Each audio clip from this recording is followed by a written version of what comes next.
మట్లాది వార పర్వదినమున విజయోత్సాహముతో యెరూషలేములోనికి ప్రవేశించిన ప్రభు రేపు మేఘాసనుడై రానయ్యుండగా ఆయన మేఘవాహనంపై మనమందరం అధిరోహించి ఆ నూతన యెరూషలేమును మహిమ రాజ్యములో చేరగల ధన్యత ప్రభు మనకు అనుగ్రహించును గాక.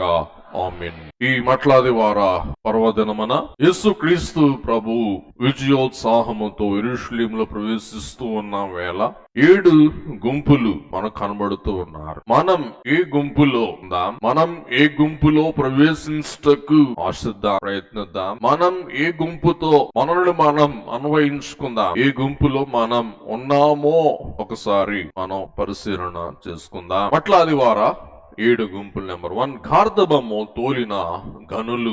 తోలి పెట్టిన యజమానులు, తోలుకొచ్చిన శిష్యులు, వారిరువురిని గార్ధబము తోలిన గనులు. వాక్య భాగాలు. నెంబర్ 2, బట్టలు పరిచిన భక్తులు. ప్రభు మార్గములో బట్టలు పరిచిన భక్తులు. నెంబర్ 3, మట్టలు పట్టిన ముఠాలు. మట్టలతో ప్రభువుకి విజయార్భాట ధ్వనులు పలికిన ముఠాలు. పాటలు పాడిన పసి బిడ్డలు. నెక్స్ట్, ముందు నడిచిన మనగాళ్ళు.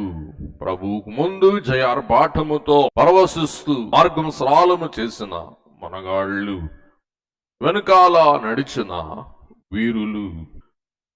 నెక్స్ట్, వారిని తిట్టిన తొంటరులు. వారిని తిట్టిపోసిన తొంటరులు.